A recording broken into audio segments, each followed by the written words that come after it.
আলাপ জানতেছেন যে পাশের বাসার ভাবি চামচা, পাশের বাসার ভাবি খারাপ, পাশের বাসার ভাবির জন্য আখির সংসার ভাঙছে। আজকে আমি এটাই ক্লিয়ার করবো যে পাশের বাসার ভাবির জন্য কেন সংসার ভাববে।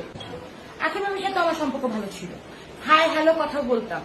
ক্ল্যাশিংটা যেভাবে হয়, ক্ল্যাশিং এর কারণ কি কারণে হয়েছে আমি এটা ক্লিয়ার করি আগে।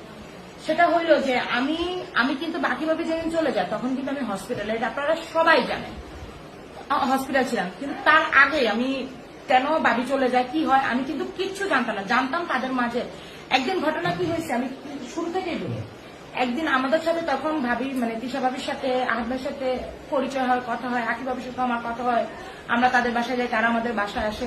এরকমের মধ্যে একদিন তিশা ভাবি হঠাৎ করে আমাদের বাসায় আসে, সাথে আহাত ভাই ছিল, দুইজনে। তখন নতুন অবস্থাতে আমরা নিপুঞ্জিতে থাকি।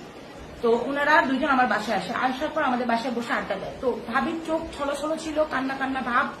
সে এসে আমাকে আকি ভাবির নামে অনেক কথা বলছে। আকি ভাবি ভালো না, আকি ভাবি গার্মেন্টস কর্মী, আকি ভাবি গার্মেন্টসে কাজ করে, আকি ভাবির ফ্যামিলি ব্যাকগ্রাউন্ড ভালো না, মেয়েকে দেখতে পারে না, মেয়েকে ঘর থেকে বের করে দিছে ডিভোর্স হওয়ার কারণে। তো ভাবি আর আহাত ভাই মানে তাকে অসহায় দেখা তাকে আশ্রয় দিছে, তাকে মানে বউ করে আনছে। কিন্তু আইনা তাকে এত জায়গা দিছে, এত মর্যাদা দিছে, এত ভালোবাসা দিছে, এত কিছু আখি ভাবির জন্য তিশা ভাবি করছে। তারপরও আজ তিশা ভাবিকে আখি ভাবি সেই ভালোবাসা সেই সম্মান কিচ্ছু দিচ্ছে না। তারা আলাদা হয়ে যায়, যখন তাদের ফ্ল্যাট আলাদা হওয়ার কথা ছিল সেই স্টোরি এটা।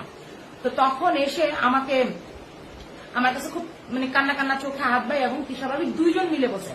এখন আমাকে বলেন, আমি তাদের সাথে নতুন সম্পর্ক তৈরি হয়েছে। এখন যেখানে আখি ভাবির বিরুদ্ধে সতীর নয় আমাকে বলতেছে, সেখানে